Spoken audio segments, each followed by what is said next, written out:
Oh. Hey. Whoa! Hey. Whoa!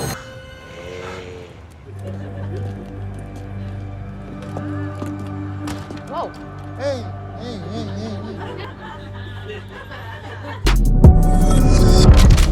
We are honored to have one of the greatest congressional fighters for America join our program right now, ladies and gentlemen.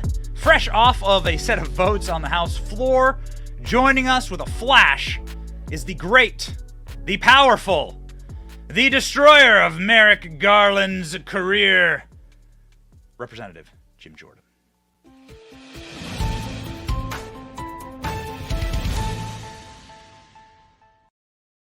I was looking for a wrestling metaphor, Mr. Chairman, and I couldn't grapple with it. I couldn't grab one. So we're just going to go with destroyer of Merrick Garland's career. That was painful. We did the entire show on these clips. It was really hard for us to produce this show and to whittle down the best barn burners yesterday for Merrick Garland. You were in a number of these clips. It was a very poor showing for the Attorney General. Excuse me there, Benny. Say it again. Yep, very poor showing for the Attorney General yesterday. Three answers. I mean, the first one was, ongoing investigation. The second was internal deliberations. I can't get into that. And then the third one, which we hope is going to happen here in a couple of weeks, is you'll have to ask David Weiss about that. Of course, David Weiss is now the special counsel, was the U.S. attorney, of course, still is the U.S. attorney who oversaw the Hunter Biden investigation. So those are sort of his three go-to answers that we heard a lot of yesterday. But I do think we got some information that I think is valuable for our work, our constitutional duty to do oversight. So people are saying that he might have perjured himself in many instances. He said before that David Weiss had all of the capacity to charge Hunter Biden. That was clearly a lie, right? Well, he said, this is what interesting, on March 1st, 2023, so earlier this year, he's in the Senate under oath testifying, and Senator Grassley asked him about the investigation, and he says David Weiss has the full authority to bring charges in any jurisdiction he wants to bring them.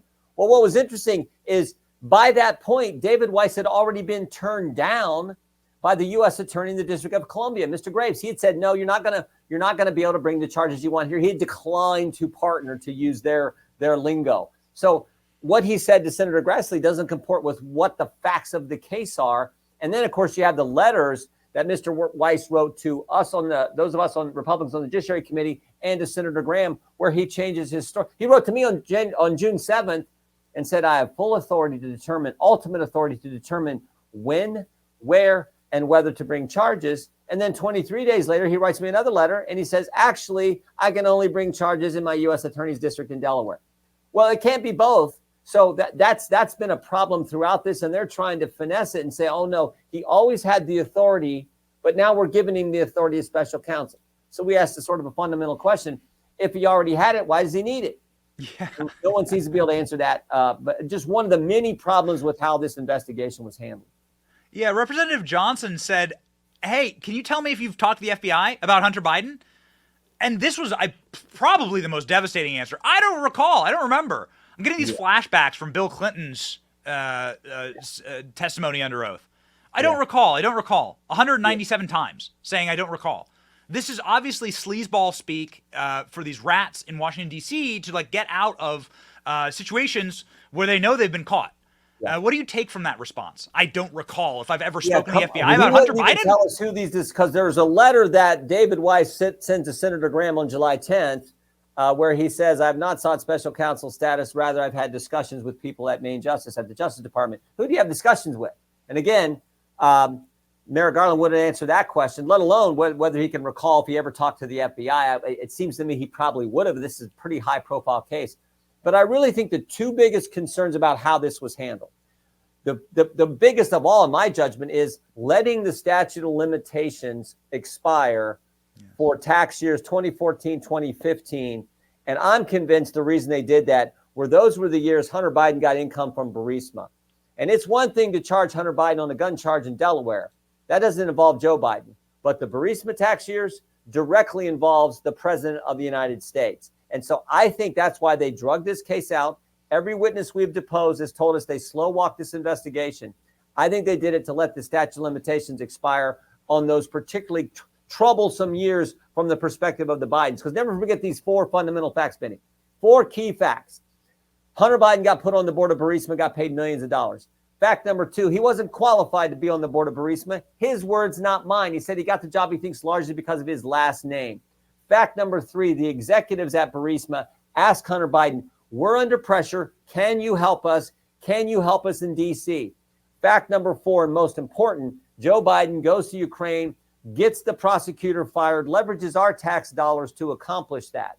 Those 4 facts are why I'm convinced they let the statute of limitations expire for those two key years where he got millions of dollars of income from this company, Burisma. And oh, by the way, that last fact, fact number 4, that totally comports with what the confidential human source told the FBI, and the FBI recorded in the 1023 form that they didn't want to let us see. So that to me is the most compelling stuff here. And then you got this investigation, like I said, trying to sweep it all under the rug.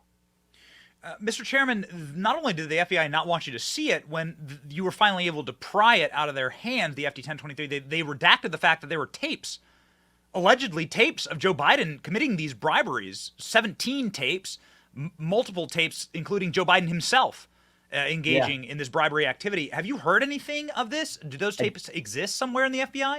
All I know is what Senator Grassley has said. I don't know if they exist or not. I've not seen them, not heard them.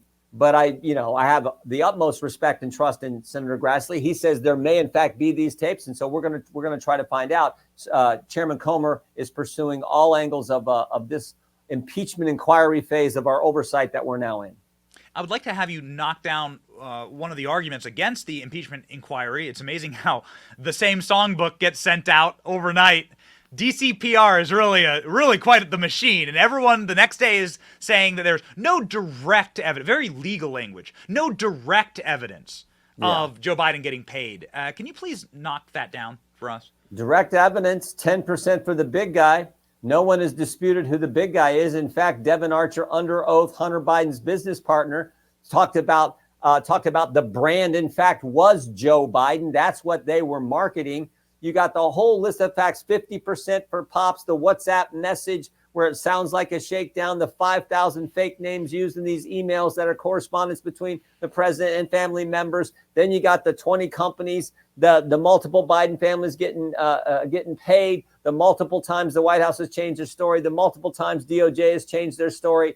And then you got those 4 facts I just talked about that I think are central to the entire thing. And they were going to get away with all this at the Justice Department.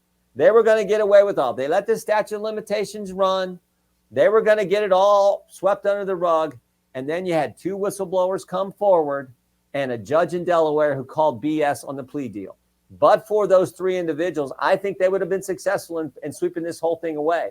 But you had 2 brave Americans come forward who were IRS agents, and you had Judge Noriega in Delaware who made the decision and declined to accept the plea deal. Next week, Mr. Chairman, the impeachment inquiry begins. Can you give us a preview?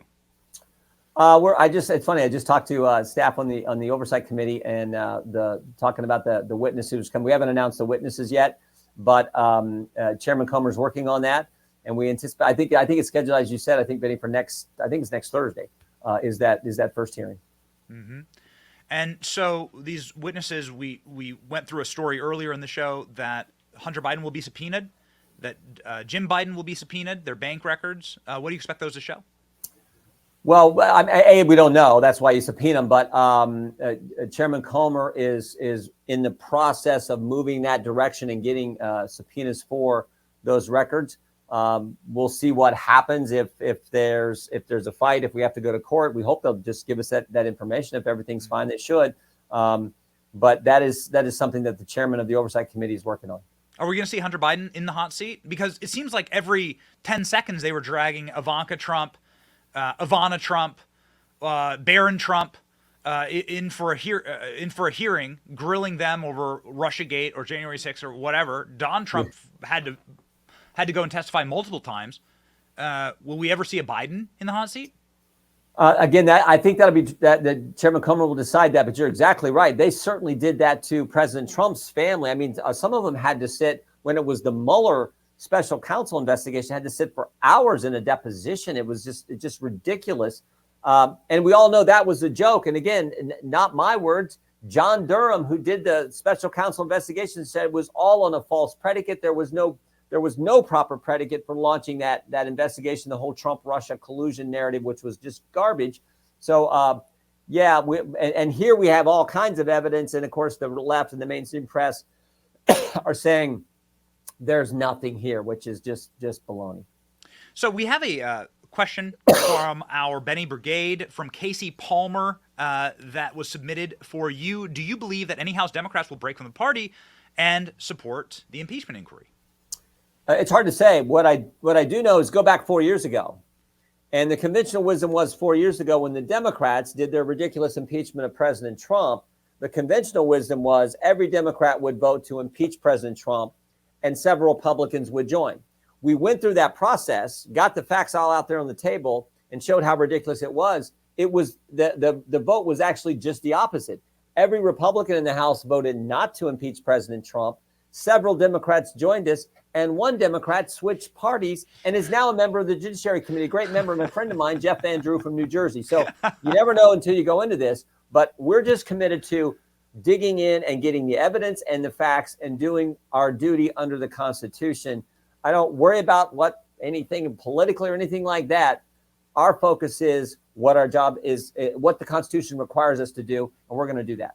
Mr. Chairman, a final question for you about your bombshell hearing yesterday. The answer that really rung like a bell to me was when Merrick Garland was asked about the persecution of Catholics and the persecution of the Christian faith, and how you are having members of pro-lifers being tossed in prison, little grandmothers being thrown in prison. They're putting FBI agents inside of Catholic churches.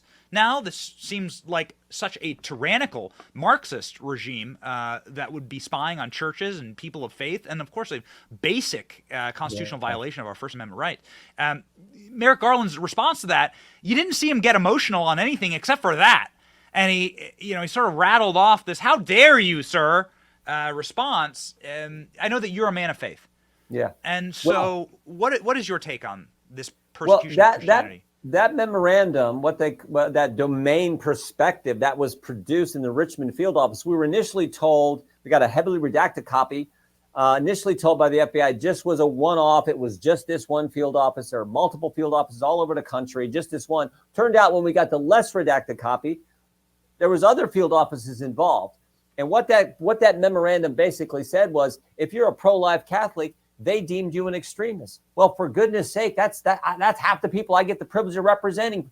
It's just so wrong. And as you point out, it goes to the very first right mentioned in the First Amendment, your right to practice your faith.